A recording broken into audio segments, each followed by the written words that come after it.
Disney, Netflix, and the growing suckiness of the video streaming era. Congratulations to all you idiots who'd have been rooting for the era of cord cutting and cable unbundling.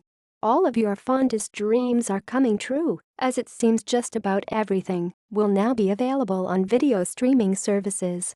Unfortunately, this is going to make something as basic as watching TV a hellish experience and potentially more expensive to boot. Hooray for disruption. For the record, I warned you about this several years ago. But you didn't listen.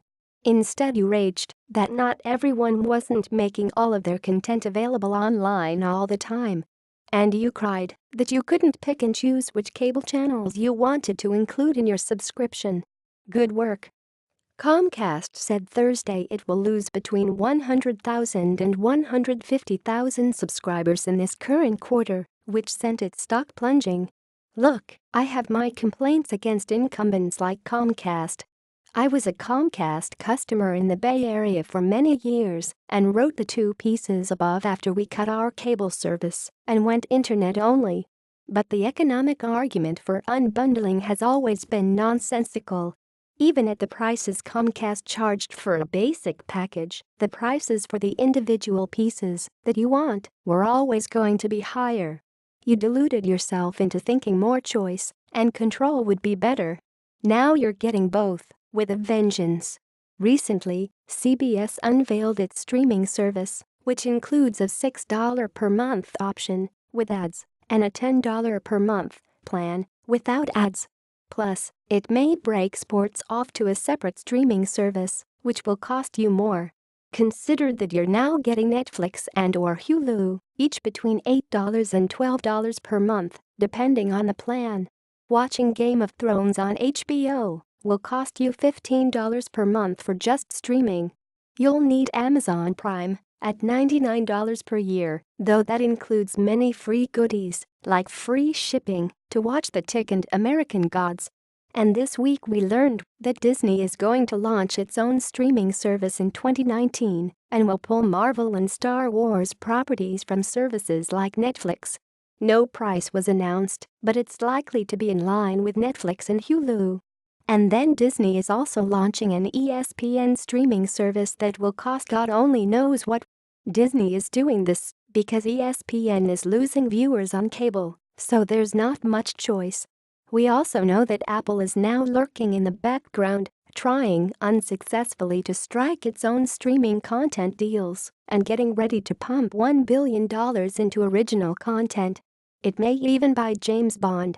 The upshot is that if you want to watch most of what you could watch just a few years ago on cable, you're going to have to sign up for a growing array of services that will come darn close to matching your current cable bill, if not exceeding it. Meanwhile, the cable bundles have enabled all sorts of long-tail type channels that may have a narrower, passionate audience but can't stand on their own. Those channels will eventually go bye-bye. Once you have all those services, I wish you luck managing them. We were recently in the US, where we watched the first few episodes of The Handmaid's Tale, a bleak-ass drama that makes Game of Thrones look like a romantic comedy. Alas, you can only find it on Hulu or on international partners such as Ox in France. I'm not ready to pony up for that yet. And while I'm dying to watch the new Twin Peaks, I can't bring myself to pay the Showtime streaming subscription. We can assume that eventually channels like AMC will break off their own streaming services. Right now, AMC offers a bizarre hybrid for $6 per month that lets you stream shows like The Walking Dead online ad-free if you also have a cable subscription. And let us not even mention local sports, which will likely require you to hang on to some form of basic cable package or spend a lot of time drinking in bars, where, frankly, you won't be able to afford Pabst Blue Ribbon because you'll need your beer money for those streaming services. The glorious future is here. And it's a goddamn mess.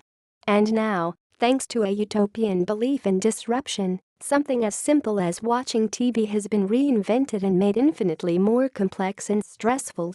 But hey, I'm sure someone's working on a solution right now. Because only more technology can save us from the problems created by technology.